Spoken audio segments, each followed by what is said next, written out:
Live from our 7 Tasmania studios, your nightly news with Joe Palmer begins now. Good evening, everyone.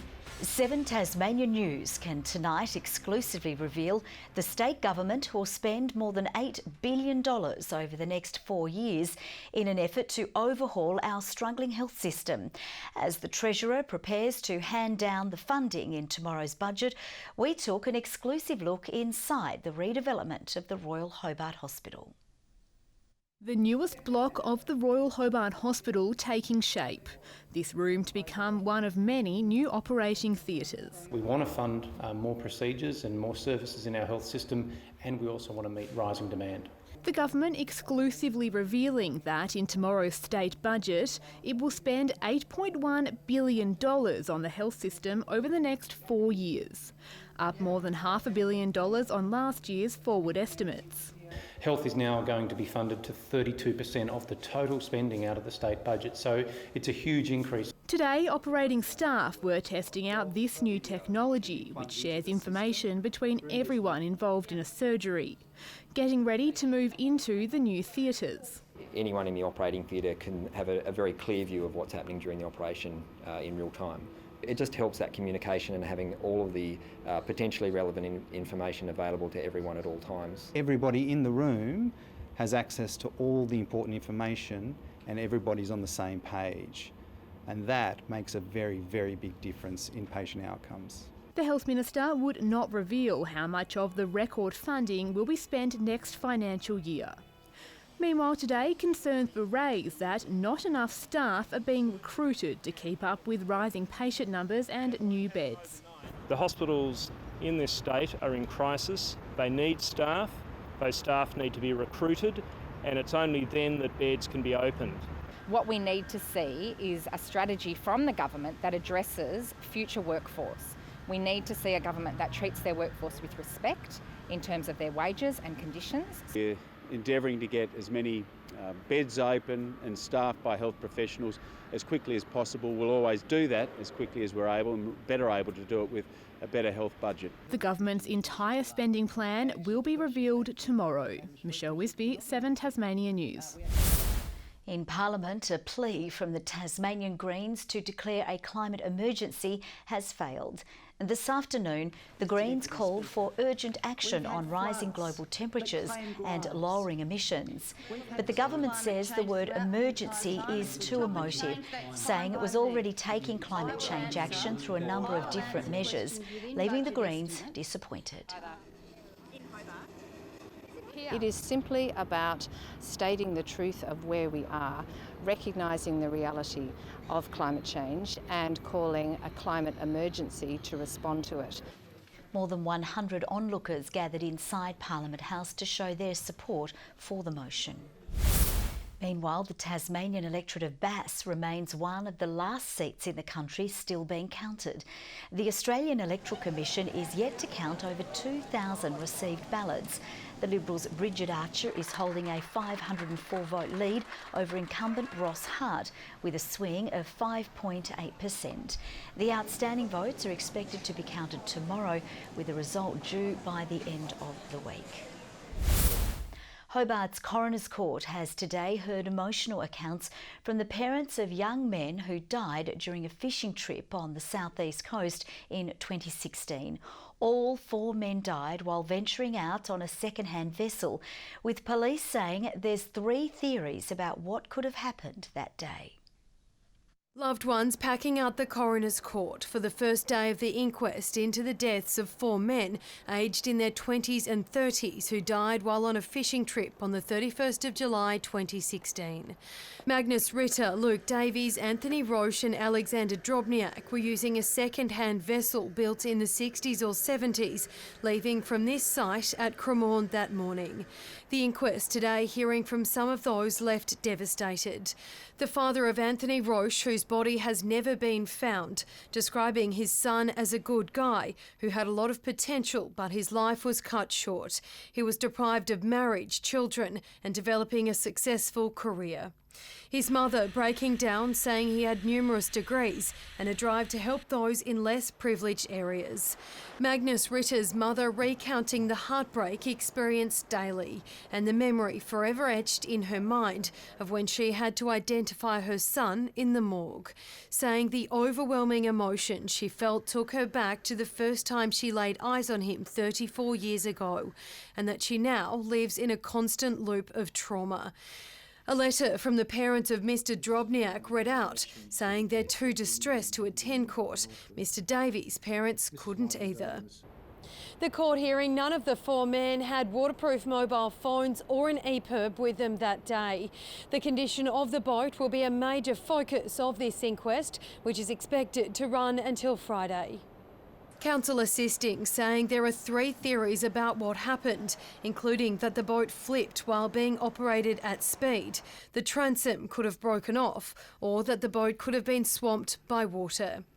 One of the lead investigators telling the court police can't be sure what happened, other than the boat sank quickly, agreeing that one of those theories is a probable account, leaving loved ones still ruminating about the what-ifs. Louise, HEDGER, 7 Tasmania News. Streets in Launceston's northern suburbs were in lockdown today as officers patrolled the area as part of a major police operation. It's targeting repeat offenders, drink driving and illegal drug use, with Fang, the drug detection dog, also on the case. Police on high alert, on foot and in the air. The suburban area placed in lockdown for around 2 hours today as Operation Raptor took to the streets. Our main focus was to interdict with known offenders through the execution of search warrants, random breath tests, oral fluid tests and searching parties known to us. With today's efforts delivering results. As a result of today's operation, over 450 random breath tests were conducted. 6 offenders were detected driving with illicit drugs in their system, 2 disqualified drivers, 1 drink driver, and 7 offenders were arrested in relation to matters unrelated to traffic. The operation has been running since the start of April in a bid to crack down on repeat offenders. These are the offenders that are responsible for the majority of our crime rate, the recidivist offenders who continue to offend despite previous dealings with police, and that's why it's crucial to target them. And all senses were in action, with the task force's drug detection dog, Fang, also on the case. Yeah, we've seen really good success with police dog Fang. He's been a crucial role player in relation to obtaining the results that we got today and in other drug-related incidents. Fang has been specially trained to sniff out illegal substances from inside vehicles, including cannabis, ecstasy and cocaine. That's just one method of detecting drug offences that Tasmania Police use. But I think the success of today's operation and the numbers that we've seen thus far have been a resounding success. Operation Raptor remains ongoing. Ruby COMMANE, 7 Tasmania News. Around 400 tourism operators from across the state have flooded into Launceston for tomorrow's annual Tasmanian Tourism Conference. Warming up today with workshops as they prepare to listen to key speakers sharing their insights into the industry. And it's important for our industry to understand and hopefully go back to their local industries, share some of that knowledge with people who can't make it to the conference. And as I say, it's just a bit of great opportunity to get everyone together and also hear some inspiring stories. It's one of the largest tourism conferences held in Australia. We're set for an icy blast this weekend, with snow predicted in areas across the north of the state. Independent weather forecaster Dennis Luke says levels on Cradle Mountain will reach up to 250 centimetres, with Mount Morrison and Ben Lomond seeing up to 70 centimetres of snowfall by Sunday morning. The wind is also expected to pick up to around 80 kilometres per hour, seeing strong waves on the west coast from now until Tuesday. It's a tragedy no family should have to deal with, but sadly, rates of children drowning in Australia are still high. Olympic swimming coach Laurie Lawrence is tackling the issue head-on, launching a new Living with Water book in Hobart today.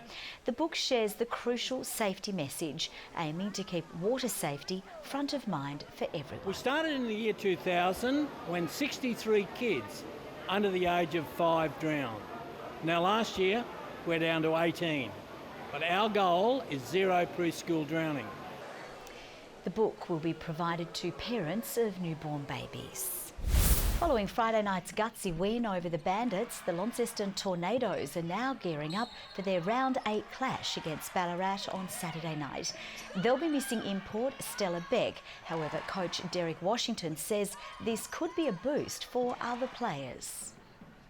It gives opportunities for other local players to step up and other players to step up in another bigger role. So it'll be a good test for us moving forward. Some of the junior players will also be taking part in the Australia Centre of Excellence program the following Sunday. The magic of the Lancashire Jack Cup is set to continue during this weekend's semi-finals. A David and Goliath battle will kick off the finals with current cup holders Devonport Strikers travelling to play championship side University at Alinda Grove, while an old rivalry is set to reignite as South Hobart hosts Olympia Warriors. The overall winner will secure a spot in the FFA Cup competition.